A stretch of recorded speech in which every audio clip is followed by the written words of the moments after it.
Le moment pour proposer l'euthanasie avec un client dépend beaucoup du contexte où on se trouve. Dans un contexte de fin de vie, c'est souvent une décision qu'on a pu aborder dans le passé au long de l'évolution de la condition de l'animal. Donc, quand on voit l'animal, souvent on va prendre des informations médicales le concernant, on va l'examiner. Et puis, on va parfois obtenir des tests de diagnostic qui vont nous aider à comprendre vraiment la situation médicale de l'animal. Puis ensuite, c'est important d'aller vers le client, de voir avec lui quelles sont ses attentes et puis quelle est sa perception de la situation de son animal et les attentes pour la suite, pour les soins à donner à l'animal et éventuellement la décision d'interrompre sa vie ou de savoir à quel moment cesser son accompagnement dans la maladie de l'animal. Suite à ça, on essaie d'évaluer les options qui sont possibles avec le client en tenant compte vraiment de ses attentes. Puis parfois, à ce moment-là, la décision va venir assez évidente que l'euthanasie est une option parmi d'autres qui peut être la plus adéquate pour l'animal en question. Dans une situation d'urgence, d'accident, où un animal est présenté de façon très aiguë, où la veille, le client n'avait pas la compréhension que cet animal-là avait une fin de vie qui arrivait rapidement, que ce soit un accident de voiture, que ce soit aussi même parfois des cancers qui se passent inaperçus et qui subitement provoquent des hémorragies internes, l'état de l'animal est critique, on doit procéder de la même façon, mais on a beaucoup moins de temps. Puis le côté émotionnel du client aussi est beaucoup plus difficile à soutenir. Donc, on va encore là examiner le patient, essayer de recueillir le maximum d'informations pour être capable d'informer le client. Puis encore là, on doit lui demander la perception de l'information qu'on lui donne, le questionner sur ses attentes, puis prendre un plan d'action. Mais la différence à ce moment-là, c'est que la décision doit être prise rapidement, puis souvent le client est vraiment dans un état de crise ou de situation émotionnelle vraiment très intense. Donc, on doit aborder l'euthanasie dans un contexte qui est beaucoup moins posé puis qui est plus difficile pour le client. Et il y a l'aspect financier qui rentre en ligne de compte aussi, parce qu'on doit tenir compte de cette réalité-là. Parfois, il y a des frais importants associés aux soins de l'animal, puis on doit informer le client de ces frais-là. Puis ça amène toutes sortes d'aspects aussi plus difficiles au niveau de la relation avec le client à ce moment-là. Puis finalement, un dernier contexte qui est très différent, c'est ce qu'on appelle les euthanasies de convenance, qui peut paraître être un terme vraiment péjoratif, mais ça dépend de ce qu'on entend par le mot convenance. C'est sûr que le client qui va nous demander de procéder à une euthanasie parce qu'il veut plus son animal, parce qu'il a envie d'avoir un animal plus jeune ou qui déménage, puis que ça lui convient moins d'avoir plusieurs animaux par rapport à ce qu'il y avait avant, ça peut nous choquer un peu puis nous interpeller. Puis à ce moment-là, souvent, c'est pas nous qui allons proposer l'euthanasie, mais ça va être une demande du client.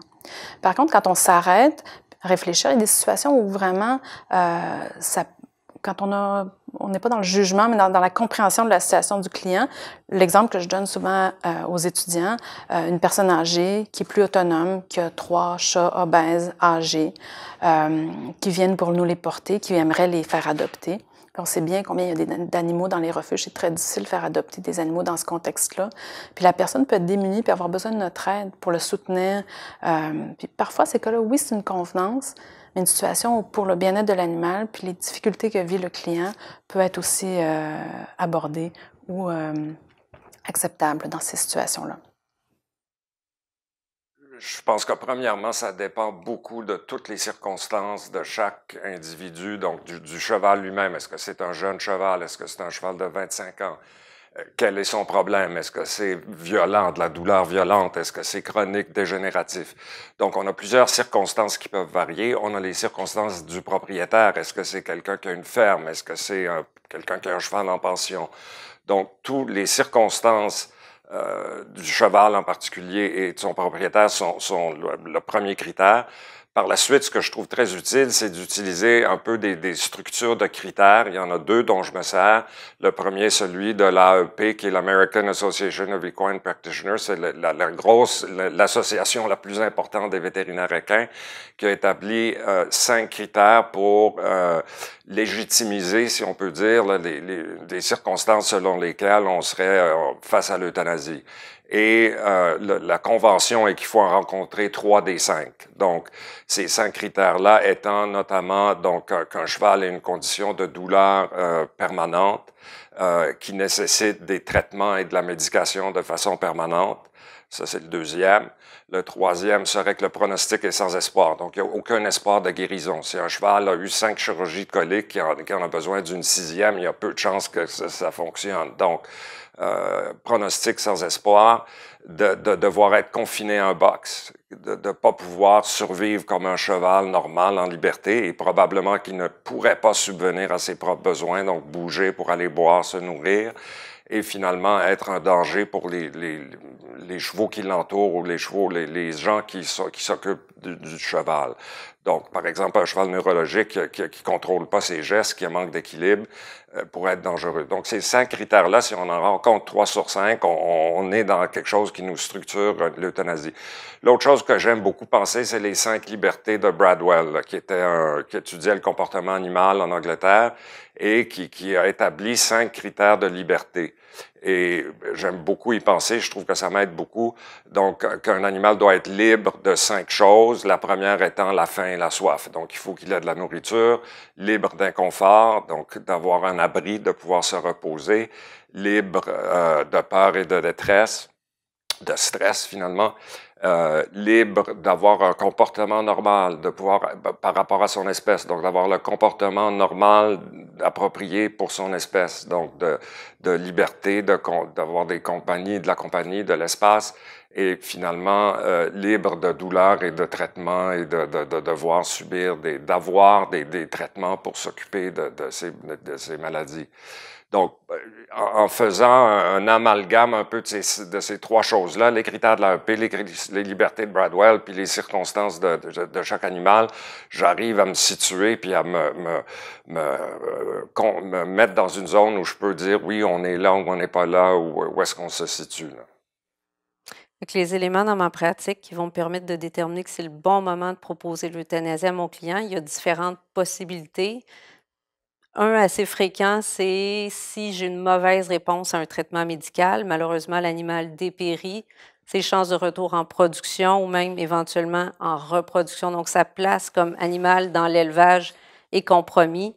Malheureusement, on les élève pas par plaisir, on les élève pour avoir un certain revenu associé à ça, donc ça peut devenir une raison d'euthanasier. Soit ils peuvent partir à l'abattoir si leurs conditions le permettent, sinon ce sera une euthanasie qui sera faite à la ferme. D'autres contextes parfois qu'on peut avoir, c'est quelque chose qui est relativement nouveau dans notre pratique, mais le revenu associé à la vente des veaux mâles, surtout dans certaines races comme la race Jersey, nous amène à devoir procéder à l'euthanasie à la ferme parce que les clients n'ont pas de porte de sortie pour vendre ces animaux-là. Et donc, c'est quelque chose de relativement nouveau, mais on est là pour les épauler là-dedans pour que ce soit fait adéquatement. En production porcine, de déterminer le bon moment pour euthanasier les animaux, c'est le personnel et le propriétaire qui ont tout ça en charge. Mais il y a quand même un rôle du vétérinaire parce qu'on va former notre personnel lors de nos visites à avoir des décisions qui vont être rapides à prendre, dont on voit avec eux autres comment ils doivent faire les observations, comment détecter les animaux malades, comment faire les traitements. Et puis, si après 3 à 5 jours du traitement, il n'y a pas une bonne réponse, bien là, ils doivent passer à l'euthanasie. De ça, il faut qu'ils complètent des registres aussi comme quoi qu'ils ont fait des traitements. Et puis, si l'animal décède pendant le traitement ou encore que si on a euthanasié, ça doit être aussi inscrit dans le registre des mortalités pour voir de quelles raisons ils sont morts.